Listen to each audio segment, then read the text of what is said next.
Now this bracelet is a very fooling piece, and I was actually ready to say that this was silver. But you know, not only do I look at things for speed and the way that some of my past experience that helps me look at gold jewelry or silver jewelry is having owned a jewelry store and having worked close with goldsmiths in making different specialty jewelry pieces for customers, and ordering jewelry wholesale. But how a piece is manufactured is quite important and is very telling in this business. I mean, you know how gold rings are made, how shanks are applied to centerpieces, how stones are set, and all the quality issues surrounding that. And I was looking at this sterling chain, 925. You know, if it was marked sterling, chances are it would be no question. But it's marked 925, and I was having some trouble testing it. A dealer had brought it in, and he had tested it as good, and when I tested it I could see why. But I got to looking at one of the stones was missing, and the mounting around the stone, the prongs, they look like they're prong set stones, which if they were sterling, if this was sterling, then they would be prong set stones. But under close inspection, the prong sets are actually fakes, and the stones are glued in their settings. So with that little shortcut in mind, it's probably very unlikely that it would be sterling. There again, it is some, who knows, nickel, tin alloy or something. I don't really know, but a lot of this fancy Mark 925 jewelry can be quite hard to test. You might want to use some manufacturing knowledge, because that is normally a telltale sign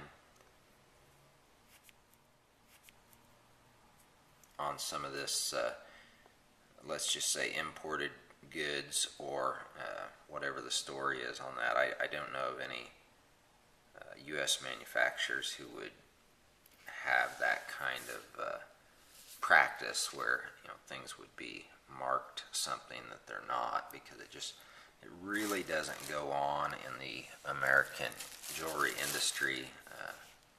That I assure you. So that's my tips. Watch for the new funky fake silver stuff that was probably sold by a reputable company at one time, unknowingly, unbeknownst to them. And look for the wear on silverware.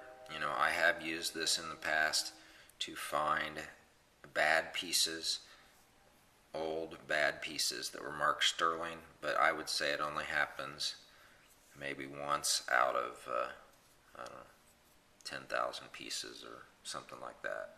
I think I've seen two ever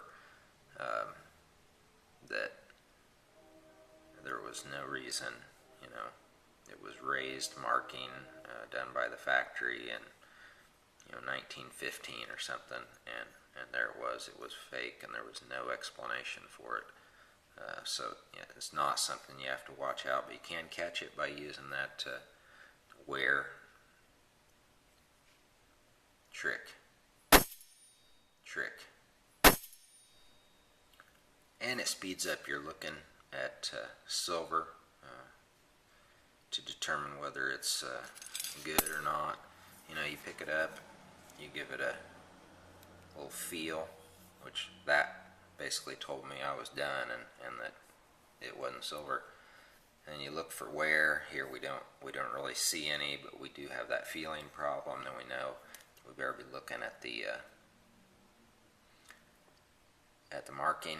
Had I not had any of the other pieces available, I probably wouldn't throw it out the door based on feeling it. I would probably go ahead and test it, but since there were other pieces in the set that had clear wear, then I didn't need to go any farther to see what that marking was. The piece will probably do good because the knives that go with it are very quality. I don't know how to say that word, Rustafritti. It's Gerber Crumb, Solingen, Germany, and really, really quality pieces.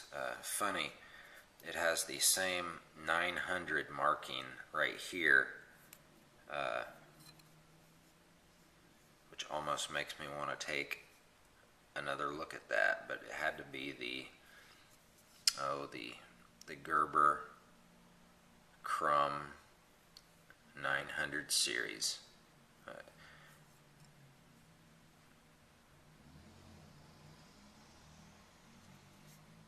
That could be an example of an old-time fraud item, since these are stamped just like old English silver might be, but it's just the trademark, and I can guarantee these are not.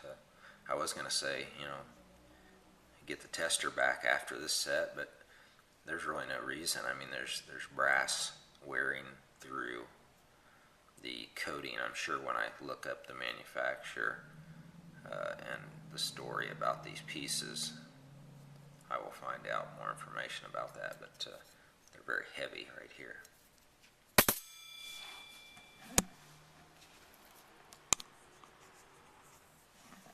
Goodbye and all.